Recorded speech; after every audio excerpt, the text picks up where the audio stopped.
사도신경으로 신앙 고백하십니다. 나는 전능하신 아버지 하나님 천지의 창조주를 믿습니다.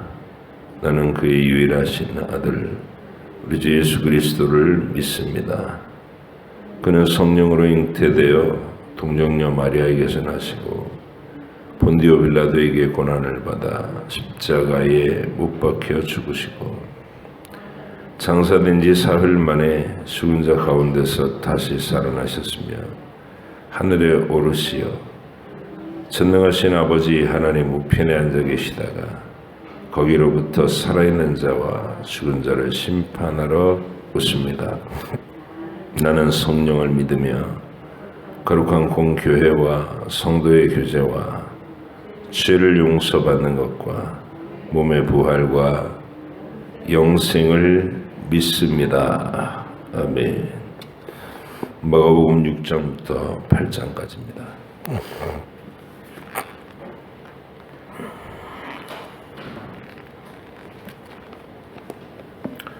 마가복음 6장 8장까지 말씀.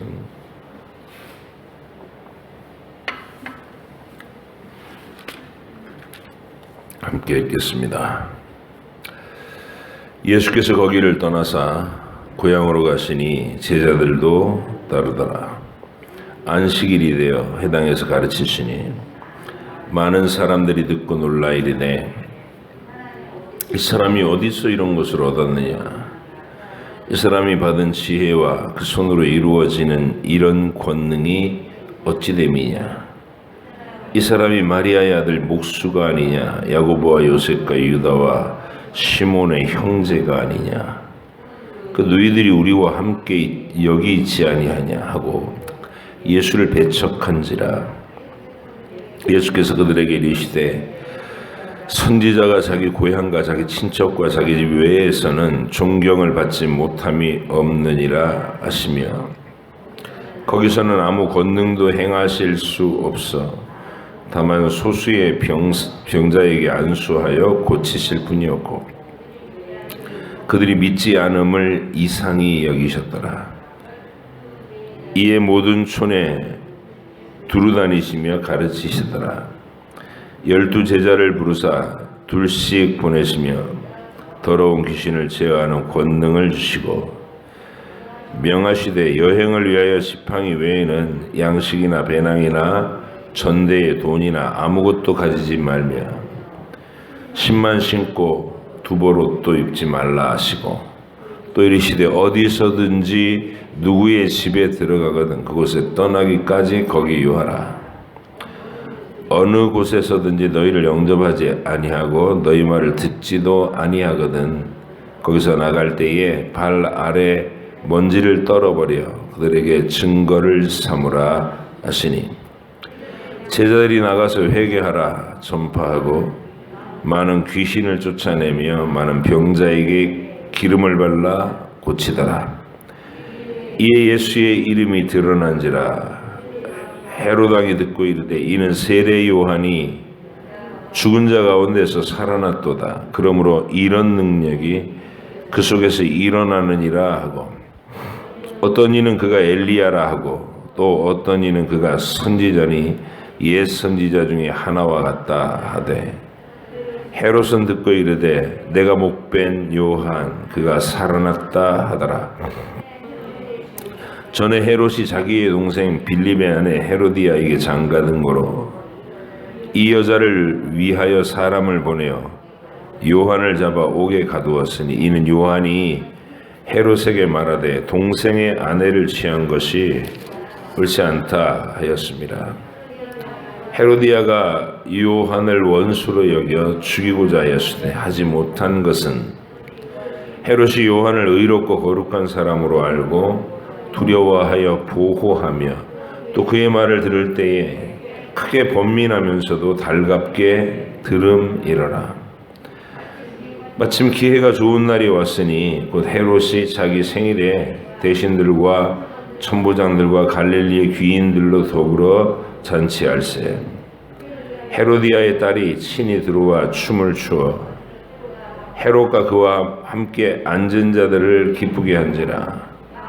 왕이 그 소녀에게 이르되 무엇이든지 네가 원하는 것을 내게 구하라 내가 주리라 하고 또 맹세하기를 무엇이든지 네가 내게 구하면 내 나라의 절반까지라도 주리라 하거늘 그가 나가서 그 어머니에게 말하되 내가 무엇을 구하리이까 그 어머니가 이르되 세례 요한의 머리를 구하라 하니 그가 곧 왕에게 급히 들어가 구하여 이르되 세례 요한의 머리를 소반에 얹어 곧 내게 주기를 원하옵나이다 하니 왕이 심히 근심하나 자기가 맹세한 것과 그 앉은 자들로 인하여 그를 거절할 수 없는지라 왕이 곧 시병 하나를 보내어 요한의 머리를 가져오라 명하니 그 사람이 나가 옥에서 요한을 목베어 그 머리를 소반에 얹어다가 소녀에게 주니 소녀가 이것을 그의 어머니에게 주니라. 요한의 제자들이 듣고 와서 시체를 가져다가 장사하니라. 사도들이 예수께 모여 자기들이 행한 것과 가르친 것을 낱낱이 고하니 이르시되 너희는 따로 한적한 곳에 가서 잠깐 쉬어라 하시니 이는 오고 가는 사람이 많아 음식 먹을 겨를도 없음이라. 이에 배를 타고 따로 한적한 곳에 갈새 그들이 가는 것을 보고 많은 사람이 그들인 줄 안지라 모든 고을로부터 도보로 그곳에 달려와 그들보다 먼저 갔더라.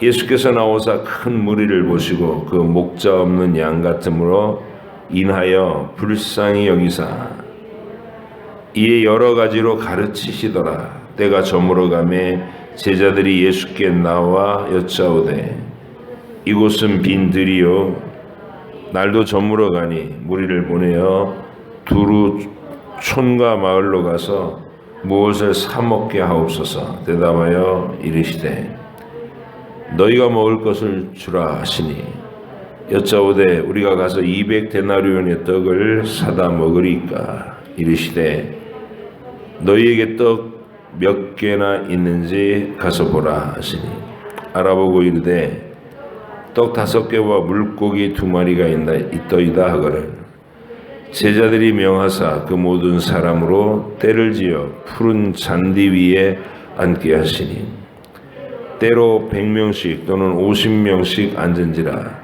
예수께서 떡 5개와 물고기 2마리를 가지사 하늘을 우러러 축사하시고 떡을 떼어 제자들에게 주어 사람들에게 나누어 주게 하시고 또 물고기 2마리도 모든 사람에게 나누시매 다 배불리 먹고 남은 떡 조각과 물고기를 12바구니에 차게 거두었으며 떡을 먹은 자는 5,000명이었더라.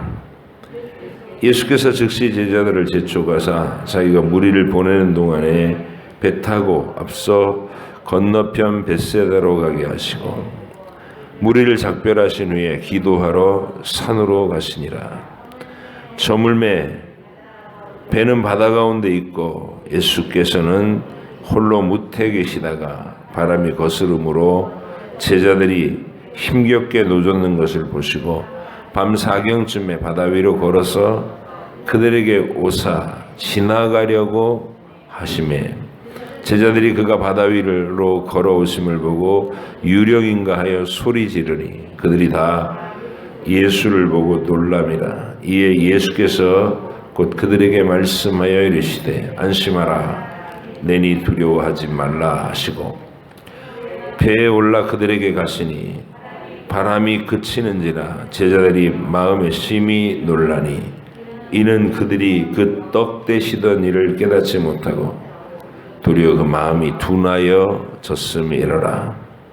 건너가 게네사렛 땅에 이르러 대고 배에서 내리니 사람들이 곧 예수신 줄 알고 그 온 지방으로 달려 돌아다니며 예수께서 어디 계시다는 말을 듣는 대로 병든 자를 침상째로 메고 나오니 아무데나 예수께서 들어가시는 지방이나 도시나 마을에서 병자를 시장에 두고 예수께 그의 옷가에라도 손을 대게 하시기를 간구하니 손을 대는 자는 다 성함을 얻으니라.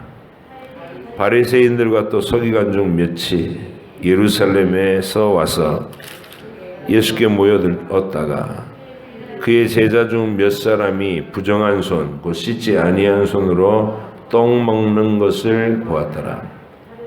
바리새인들과 모든 유대인들은 장로들의 전통을 지키어 손을 잘 씻지 않고서는 음식을 먹지 아니하며 또 시장에서 돌아와서도 물을 뿌리지 않고서는 먹지 아니하며 그 외에도 여러 가지를 지키어 오는 것이 있으니 잔과 주발과 녹그릇을 씻음이로라. 이에 바리새인들과 서기관들이 예수께 묻되 어찌하여 당신의 제자들은 장로들의 전통을 준행하지 아니하고 손으로 부정한 손으로 떡을 먹나이까? 이르시되 이사야가 너희 외식하는 자에 대하여 잘 예언하였도다. 기록하였으되 이 백성이 입술로는 나를 공경하되 마음은 내게서 멀도다. 사람의 계명으로 교훈을 삼아 가르치니 나를 헛되이 경배하는도다. 하였느니라. 너희가 하나님의 계명을 버리고 사람의 전통을 지키느니라. 또 이르시되 너희가 너희 전통을 지키려고 하나님의 계명을 잘 저버리는도다. 모세는 내 부모를 공경하라 하고 또 아버지나 어머니를 모욕하는 자는 죽임을 당하리라 하였거늘 너희는 이르되 사람이 아버지에게나 어머니에게나 말하기를 내가 드려 유익하게 할 것이 고르반 곧 하나님께 드림이 되었다고 하기만 하면 그만이라 하고 자기 아버지나 어머니에게 다시 아무것도 하여 드리기를 허락하지 아니하여 너희가 전한 전통으로 하나님의 말씀을 폐하며 또 이 같은 일을 많이 행하느니라 하시고 무리를 다시 불러 이르시되 너희는 다 내 말을 듣고 깨달으라.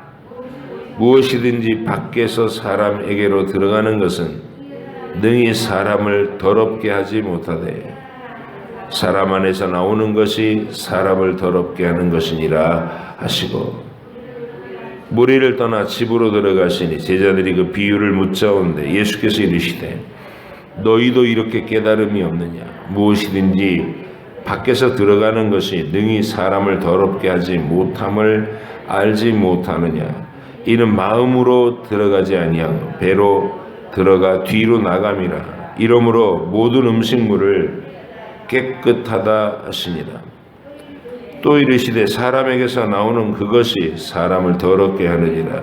속에서 곧 사람의 마음에서 나오는 것은 악한 생각 곧 음란과 도둑질과 살인과 간음과 탐욕과 악독과 속임과 음탕과 질투와 비방과 교만과 우매함이니 이 모든 악이 다 악한 것이 다 속에서 나와서 사람을 더럽게 하느니라. 예수께서 일어나사 거기를 떠나 두로 지방으로 가서 한 집에 들어가 아무도 모르게 하시려 하나 숨길 수 없더라. 이에 더러운 귀신 들린 어린 딸을 둔 한 여자가 예수의 소문을 듣고 곧 와서 그 발 아래 엎드리니 그 여자는 헬라인이요 스로보니게 족속이라. 자기 딸에게서 귀신을 쫓아내 주시기를 간구하거늘 예수께서 이르시되 자녀로 먼저 배불리 먹게 할지니 자녀의 떡을 취하여 개들에게 던짐이 마땅치 아니하니라. 여자가 대답하여 이르되 주여 올소이다마는 상 아래 개들도 아이들이 먹던 부스러기를 먹나이다. 예수께서 이르시되 이 말을 하였으니 돌아가라. 귀신이 내 딸에게서 나갔느니라 하시매 여자가 집에 돌아가 본즉 아이가 침상에 누웠고 귀신이 나갔더라. 예수께서 다시 두로 지방에서 나와 시돈을 지나고 데가볼리 지방을 통과하여 갈릴리 호수에 이르시매 사람들이 기먹고 말 더듬는 자를 데리고 예수께 나와 안수하여 주시기를 간구하거늘 예수께서 그 사람을 따로 데리고 무리를 떠나 손가락을 그의 양 귀에 넣고 침을 뱉어 그의 혀에 손을 대시며 하늘을 우러러 탄식하시며 그에게 이르시되 에바다 하시니 이는 열리라 하는 뜻이라. 그의 귀가 열리고 혀가 맺힌 것이 곧 풀려 말이 분명하여 졌더라. 예수께서 그들에게 경고하사 아무에게도 이르지 말라 하시되 경고하실수록 그들이 더욱 널리 전파하니 사람들이 심히 놀라 이르되 그가 모든 것을 잘하였도다. 못 듣는 사람도 듣게 하고 말 못하는 사람도 말하게 한다 하니라. 그 무렵에 또 큰 무리가 있어 먹을 것이 없는지라. 예수께서 제자들을 불러 이르시되 내가 무리를 불쌍히 여기노라. 그들이 나와 함께 있은지 이미 사흘이 지났으나 먹을 것이 없도다. 만일 내가 그들을 굶겨 집으로 보내면 길에서 기진하리라. 그 중에서 멀리서 온 사람들도 있느니라. 제자들이 대답하되 이 광야 어디서 떡을 얻어 이 사람들로 배부르게 할 수 있으리이까? 예수께서 물으시되 너희에게 떡 몇 개나 있느냐? 이르되 7이로소이다 하거늘. 예수께서 무리를 명하여 땅에 앉게 하시고 떡 7개를 가지사 축사하시고 떼어 제자들에게 주어 나누어 주게 하시니 제자들이 무리에게 나누어 주더라. 또 작은 생선 2마리가 있는지라 이에 축복하시고 명하사 이것도 나누어 주게 하시니 배불리 먹고 남은 조각 7강주리를 거두었으며 사람은 약 4,000명이었더라. 예수께서 그들을 흩어 보내시고 곧 제자들과 함께 배에 오르사 달마누다 지방으로 가시니라. 바리새인들이 나와서 예수를 힐난하며 그를 시험하여 하늘로부터 오는 표적을 구하거늘 예수께서 마음속으로 깊이 탄식하시며 이르시되 어찌하여 이 세대가 표적을 구하느냐? 내가 진실로 너희에게 이르노니 이 세대에 표적을 주지 아니하리라 하시고 그들을 떠나 다시 배에 올라 건너편으로 가시니라. 제자들이 떡 가져오기를 잊었음에 배에 떡 1개밖에 그들에게 없더라. 예수께서 경고하여 이르시되 삼가 바리새인들의 누룩과 헤롯의 누룩을 주의하라 하시니 제자들이 서로 수군거리기를 이는 우리에게 떡이 없음이로다 하거늘 예수께서 아시고 이르시되 너희가 어찌 떡이 없음으로 수군거리느냐? 아직도 알지 못하며 깨닫지 못하느냐? 너희 마음이 둔하냐? 너희가 눈이 있어도 보지 못하며 귀가 있어도 듣지 못하느냐? 또 기억하지 못하느냐? 내가 떡 5개를 5,000명에게 떼어줄 때 조각 몇 바구니를 거두었더냐? 이르되 12이니이다. 또 7개를 4,000명에게 나눠줄 때 조각 몇 강주리를 거두었느냐? 이르되 7이니이다. 이르시되 아직도 깨닫지 못하느냐 하시니라. 베세다에 이르러 사람들이 맹인 한 사람을 데리고 예수께 나와 손 대시기를 구하거늘 예수께서 맹인의 손을 붙잡으시고 마을 밖으로 데리고 나가서 눈에 침을 뱉으시며 그에게 안수하시고 무엇이 보이느냐 물으시니 쳐다보며 이르되 사람들이 보이나이다. 나무 같은 것들이 걸어가는 것을 보나이다 하거늘 이에 그 눈에 다시 안수하시며 그가 주목하여 보더니 나아가서 모든 것을 밝히 보는지라. 예수께서 그 사람을 집으로 보내시며 이르시되 마을에는 들어가지 말라 하시느냐.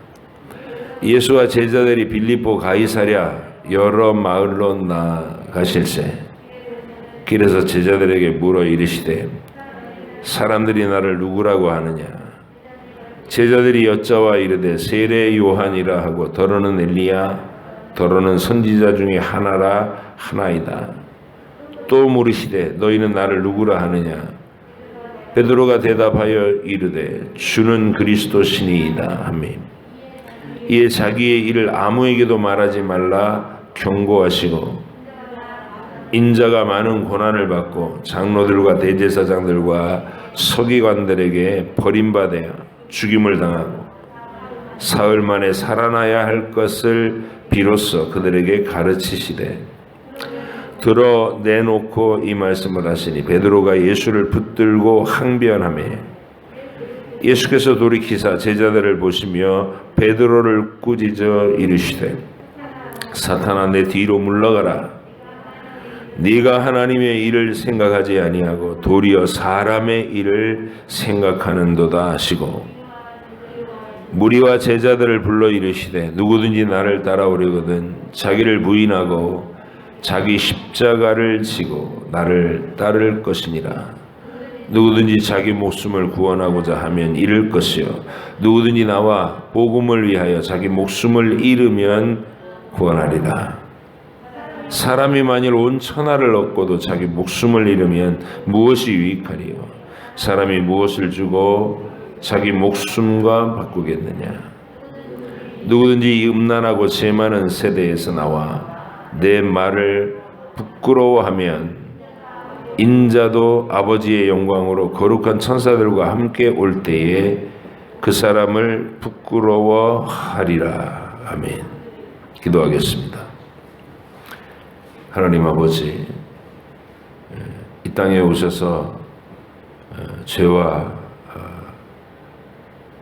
자신의 비참한 가운데 어두워져 있는 백성들, 귀신 들리고 병 들고 여러 가지 문제로 찌들어 있는 그들을 불쌍히 여기신 주님께서 그들에게 사랑으로 대해 주심을 우리가 읽고 또 봅니다.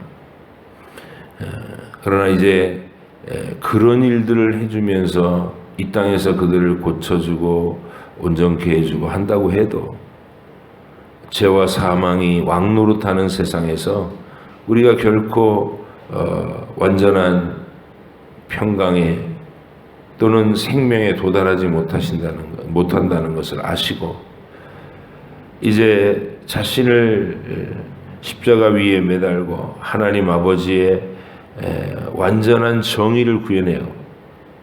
심판의 진노를 스스로 받음으로써 우리를 건져내실 길을 이제 말씀하시고 또 시작하고 계신 것을 우리가 읽었습니다. 주님, 일평생 우리가 이 말씀을 읽으며 그 말씀의 맥락을 이해하게 하시고 그 속에서 우리 주님의 의도와 동선과 그 목적을 도달해야 하고자 하시는 십자가와 부활을 우리가 밝히 깨닫고 우리의 인생도 항상 그 방향으로 나아가는 내 자신을 죽이고 하나님의 뜻을 이루고 이웃을 복되게 하기 위해 또 교회를 세우기 위해 내 자신을 기꺼이 희생시키며 그렇게 십자가의 길을 걸어 하나님 아버지께서 높여주시는 영광의 부활로 나가는 저희들의 삶이 되게 해 주시옵소서. 오늘도 이런 이야기들이 우리 마음에 깨달아지고 새겨지게 해 주시기를 간절히 바라며 예수님의 이름으로 기도하옵나이다. 아멘.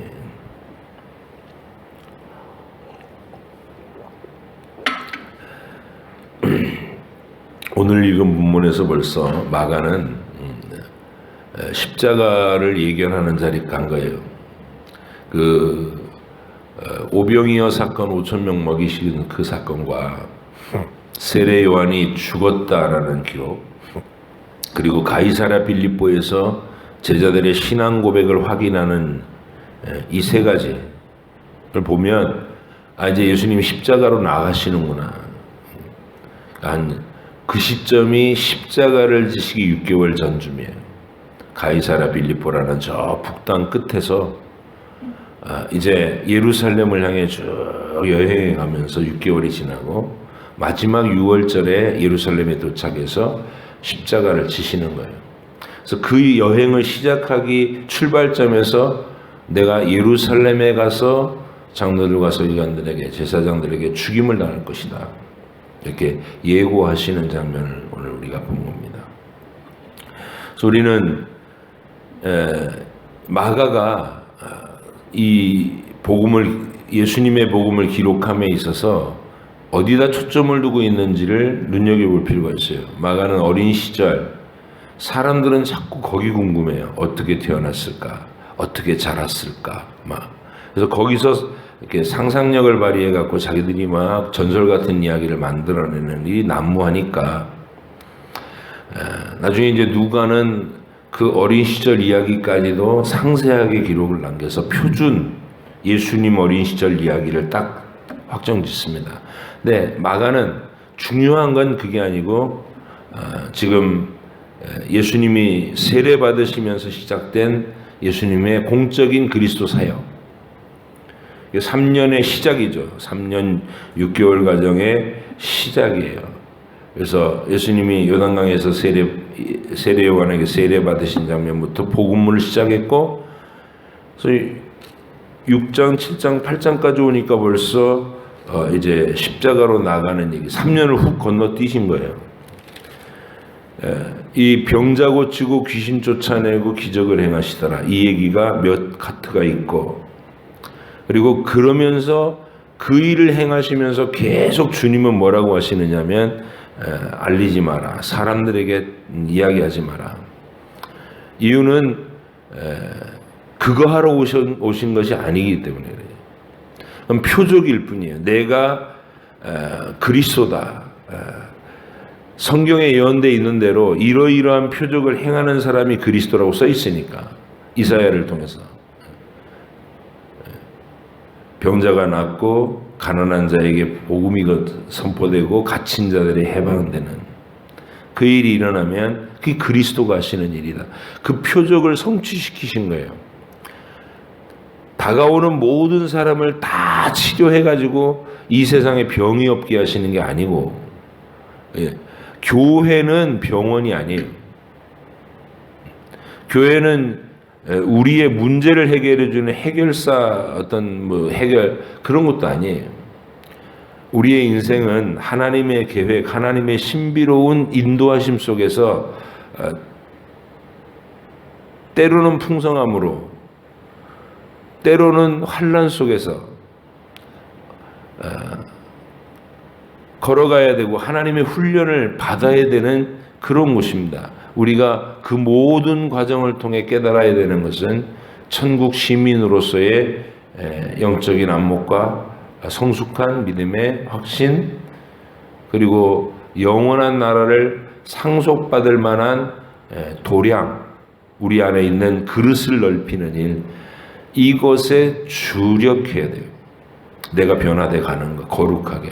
그리고 생각이 넓어지는 거, 너그러워지는 거. 끊임없이 나를 부정하고 하나님을 높이고 이웃을 향해 나를 내어줄 수 있는 품성의 사람이 되는 것. 이것이 기독교의 메시지여야 됩니다. 이 세상을 개혁해가지고 이 세상에 완전한 평화가 오게 하고 배고픈 사람들 없이 사회복지 제도를 만들고 힘써 해야 되지만 그 일을 위해서 교회가 있는 거 아니라는 거예요. 우리는 예수님이 배고픈 사람들을 불쌍히 여겨서 자꾸 기적의 떡을 베푸시는 걸 봤죠. 교회도 그렇게 해야 돼요.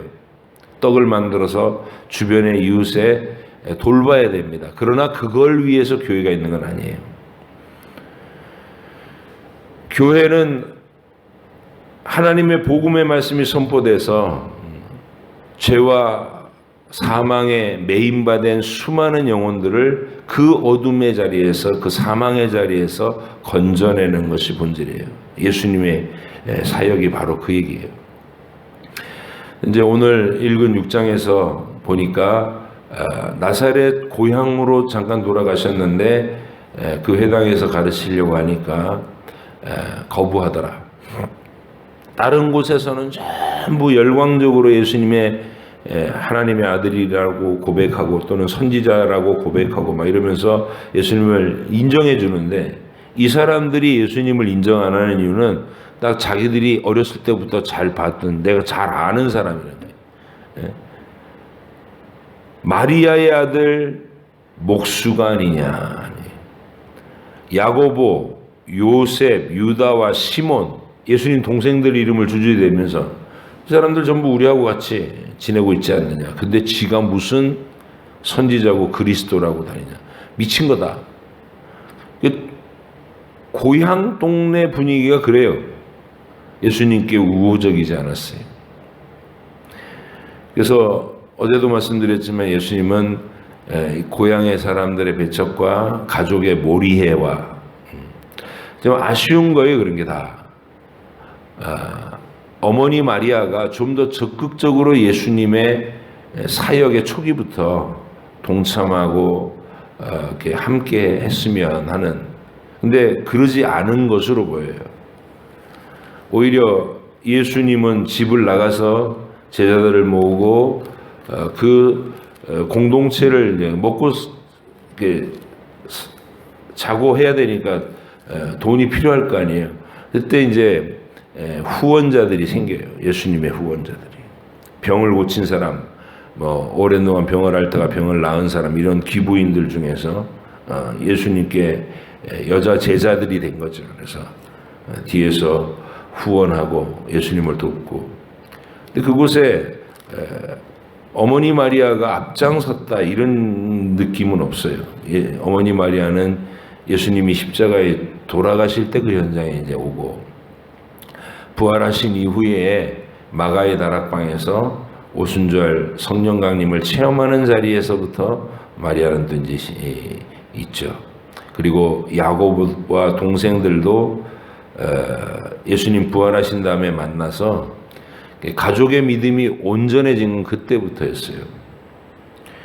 그래서 여러분, 이런 기록들이 우리에게 있는 이유는 뭐냐면, 예수님 앞에서도 가족들이 시간이 필요했구나. 예수님도 가족들의 믿음이 없어서 오해하고 말 함부로 하고 핍박하고 하던 그 마음고생의 시간을 보냈구나. 우리도 그리고 하나님의 때, 하나님의 계획 안에는 그 아름다운 그림이 있구나. 다 돌아와서 주 앞에서 내 가족이 한 교회로서의 모습을 온전히 발휘할 수 있는 모습, 그걸 목표로 두셔야 됩니다. 오순절 성령 강림 때 형이 무슨 하나님이야 이러던 동생들이 전부 성령 충만해서 어머니 마리아를 통해서 중심으로 해서 이제 교회를 섬기고 예루살렘 교회를 섬기고 하나님의 나라를 위해서 헌신하는 사람들이 됐어요. 나사렛에서 예루살렘으로 이주를 한 거죠. 그리고 그곳에서 초대교회를 든든히 세운, 예루살렘 총회가 열렸을 때 이 예수님의 동생 야고보가 아주 중요한 발언권을 갖고 있었고 사람들에게 영향력을 갖고 있었다는 것을 우리가 볼 수 있어요. 여러분의 자녀들이 믿음으로 하나가 되고 하나님 중심의 사고를 하고 교회 중심의 열심을 내는 인생, 그렇게 거듭나야, 여러분 가정이 교회가 돼야 자녀들을 온전한 천국 시민으로 또 구원받은 사람으로 확신하는 평강에 도달할 수 있어요. 기도하셔야 돼요. 예수님처럼. 우리가 한 가정이 그냥 육신적인 사랑으로 이어지고 자녀가 내 가족 안에서 이쁘고 사랑스럽지만 그가 하나님께 관심이 없고 복음에 관심이 없고 교회에 관심이 없다면 아직 온전히 세워진 게 아니잖아요. 그래서 가슴에 품고 가정은 교회가 돼야 된다. 가정은 교회.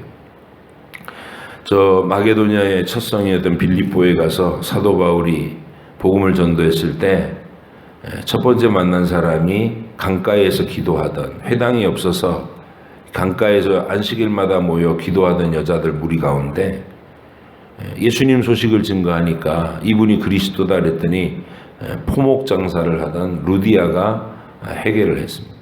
받아들였어요, 예수님을. 그리고 곧바로 집으로 초대를 해요, 사도 바울을. 자녀들하고 다 같이 세례를 받고 자기 집 거처를, 자기 집을 사도 바울과 선교팀의 거처로 내줍니다.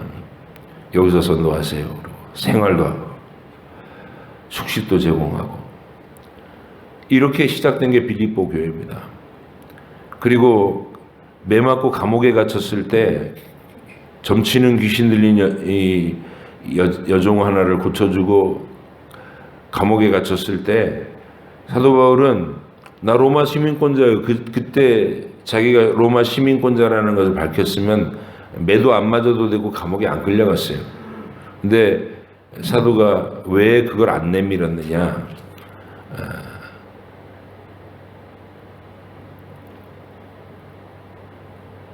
인위적인 자기를 보호하고자, 자기의 안위를 보호하고자 자기 속에 있는 어떤 걸 가지고 막 사용해서 로마 시민권이라는 권세를 사용해서 이 상황을 피해가는 게 아니고 왜 이런 상황에 직면하게 하시는가, 하나님이 그 다음에 펼치실 일이 뭐지를 생각하면서 따라간 거예요. 보통 이제 매도 맞았죠. 감옥에 갇혔죠. 근데 그것을 간수가 고스란히 본 거예요. 그리고 밤 늦은 시간에 바울과 실라가 감옥 안에서 착고에 차인 채로 찬송하고 기도해요. 다른 죄수들도 듣고 간수도 들어요. 밤이 깊어갈 쯤에 하나님이 옥토를 흔들어서 문을 다 열어버립니다. 간수가 뛰어와서 죄수들이 도망간 줄 알고 자결하려고 해요. 그냥 죄수를 지키지 못한 간수는 사형에 처하기 때문에. 근데 바울이 뛰어나가서 우리 도망 안 갔다, 여기 있다. 그랬더니 이 사람이 놀라서 바울 앞에 무릎 꿇고 어떻게 해야 구원을 받겠냐. 낮에부터 있었던 일을 다 본 거잖아요. 소식을 들은 거잖아요. 이 간수가 왜 이분들이 끌려왔는지, 여기 억울하게 점치는 귀신 쫓아내고 나서 그 종의 주인들이 화가 나서 막 때리고 끌고 왔다는 것을 알아요, 이 간수가. 그러면서 그 구원의 도리가 어떤 것이냐고 물은 거예요. 알고 싶다. 주 예수를 믿어라. 그리하면 너와 내 집이 구원을 받으리라. 그래서 빌립보에서 이 가정이 교회로 거듭나는 일들이 일어난 거예요. 개인의 회심만이 아니라 가정이 교회로 거듭나는 거예요. 여러분, 빌립보 교회는 사도 바울의 시작되자마자 사도 바울의 선교 여정을 열정적으로 후원하고 끊임없이 후원금을 보내는, 그리고 기쁨이 충만한 건강하고 행복한 교회가 됐어요. 여러분이 예수님의 가정, 예수님은 그 가정을 어렸을 때부터 행복하고 믿음이 충만한 분위기의 형제들을 보면서 자라나신 게 아니에요. 무슨 형이 하나님이야 받아들이지 못하고, 마리아도 적극적으로 그 얘기를 못하고, 그게 예수님의 가정의 분위기였습니다.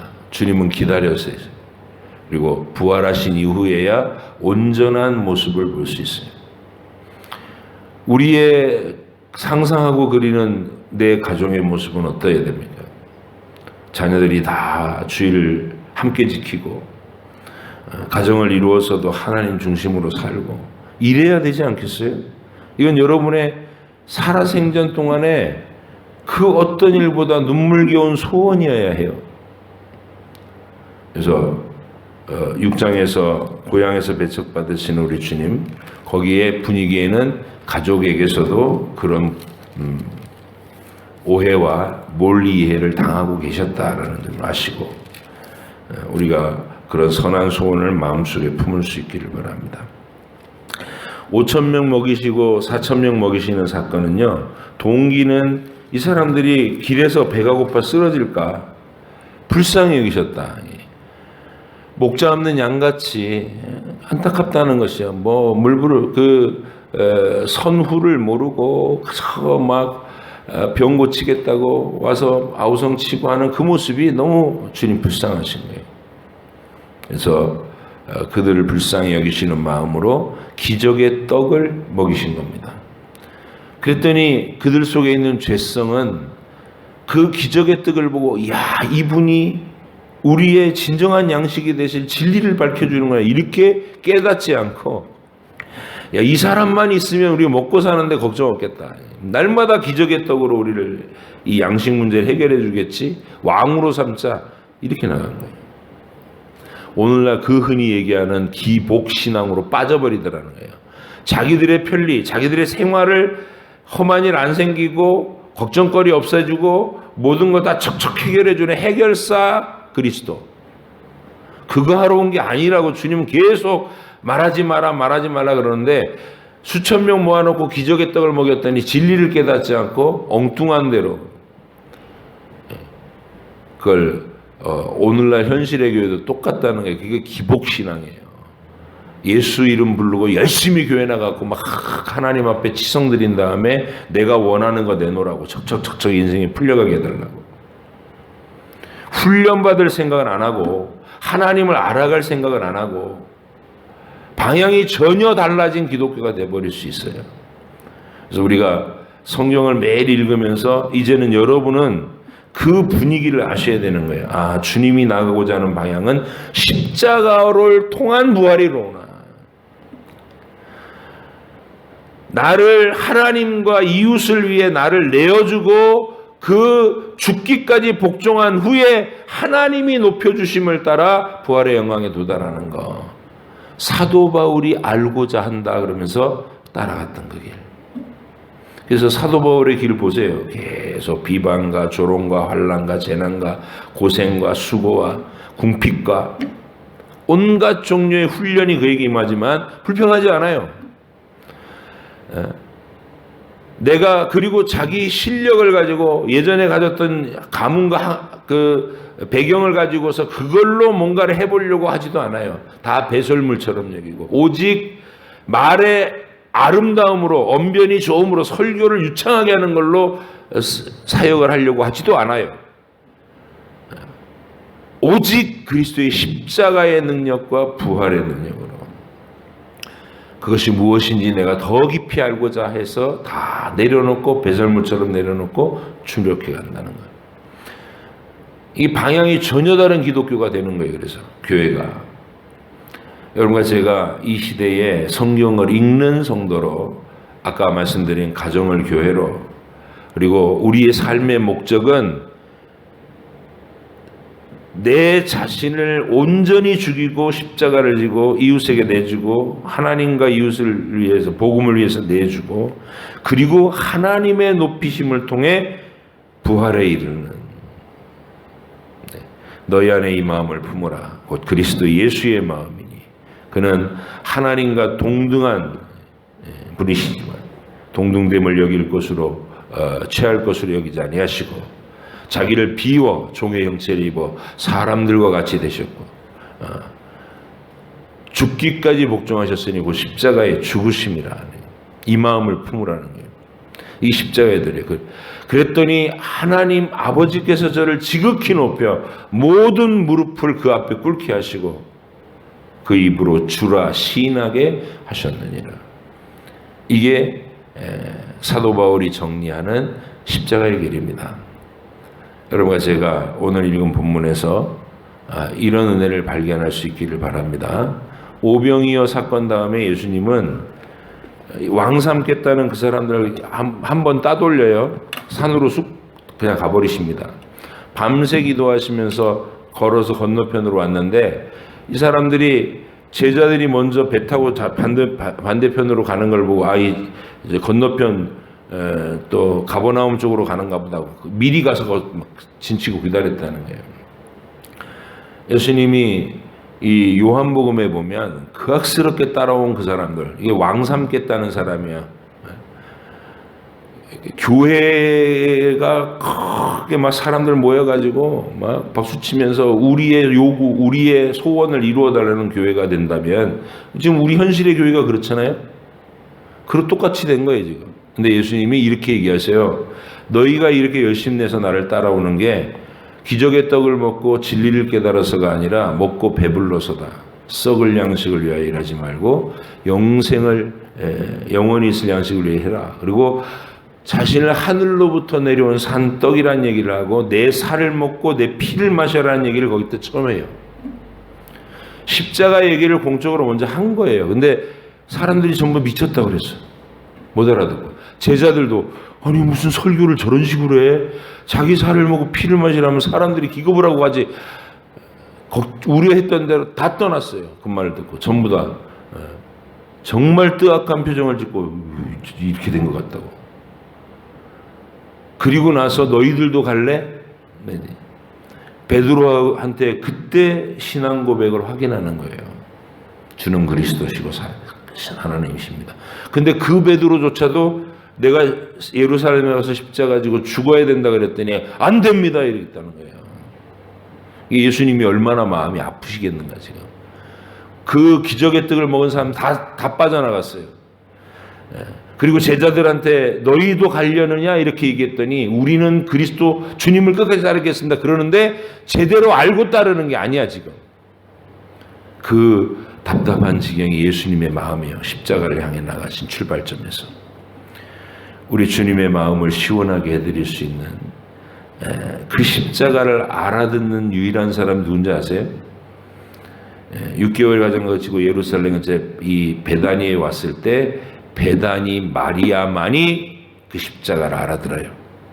그리고 300데나리온 향유를 예수님의 머리에 십자가 사건이 있기 며칠 전에 부어버리는 거예요. 평상시 말씀에 관심을 기울이고 귀담아 듣고 열심히 배웠던 유일한 여자. 그가 십자가를 알아들었어요. 여러분과 제가 오늘 하루를 살면서 주님의 이 방향, 주님의 십자가와 부활의 진리를 마리아처럼 선명히 알아듣고 내게 있는 모든 것을 다 쏟아부어서 주를 위하여 헌신하고 주의 나라를 위하여, 교회를 위하여, 복음을 위하여 그렇게 충성스럽게 살아갈 수 있는 여러분과 여러분 가정이 되시기를 축복합니다. 기도하겠습니다.